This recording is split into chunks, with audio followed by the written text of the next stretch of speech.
Reece's rescue turned deadly at an ancient warlock enclave. They found clues, a warning Trinity was never meant to be found, and a trail of non-human blood. Elias revealed they faced cursed beings, not just warlocks, before a brutal attack. These creatures siphon magic and heal instantly. Who are they? Why Trinity? Can Reece survive? The battle turned desperate. Every attack only seemed to fuel their enemies. Every wound healed faster than they could land another blow. Elias clenched his fists, chanting under his breath, "Cover me!" Reece and Juniper fought to keep the warlocks back as Elias traced a sigil in the air.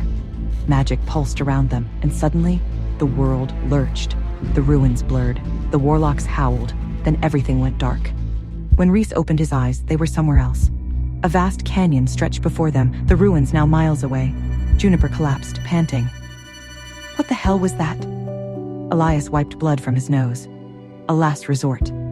Reece clenched his jaw. And Trinity? Elias met his gaze, his expression unreadable. They're keeping her somewhere even darker than we thought. As they regained their strength, Elias pulled out a worn parchment, tracing something with his fingers. A symbol, burned into the warlock's skin. Reece narrowed his eyes. That wasn't ordinary warlock magic. Elias shook his head. No, that was something older. Juniper leaned forward. Then what are we dealing with? Elias hesitated. Bound warlocks. Ones who sold their souls for power. Vincent cursed. Great. As if normal warlocks weren't bad enough. Noah exhaled sharply. So what now? Reece's jaw tightened. We find where they took her. Elias pointed at the symbol. Then we go deeper into the abyss. Following the warlock's mark, the journey led them further than they had ever gone. Beyond the cursed forests, past the dead rivers, into a land where even the moonlight refused to shine.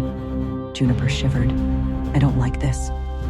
Vincent scanned the darkness. It feels empty.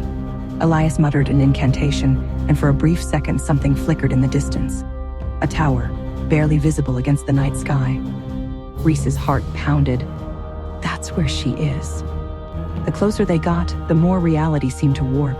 Time moved strangely, the ground shifting beneath their feet, the air thick with unseen energy. Vincent frowned. It's like the city. Elias nodded. But worse. As they neared the entrance, a whisper drifted through the air.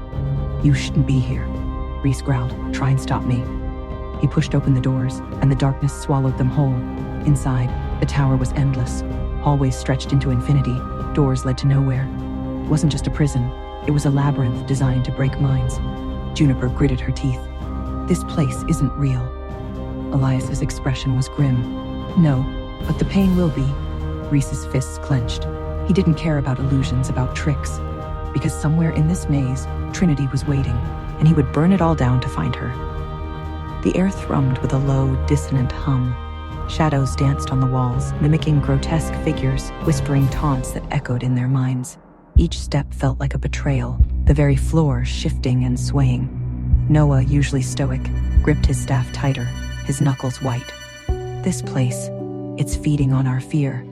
They moved as a unit, backs to each other, eyes darting, searching. The labyrinth was a living thing, twisting and turning, trying to disorient them. Doors appeared and vanished, hallways stretched and contracted, playing with their perception. A cold dread settled in Reece's stomach. They want us lost, he growled, his voice a low rumble. Elias, his brow furrowed, traced the symbol on the parchment again, his fingers moving with practiced precision. The symbol, it's a guide of sorts, but the path is not linear. It twists, it turns, it mirrors.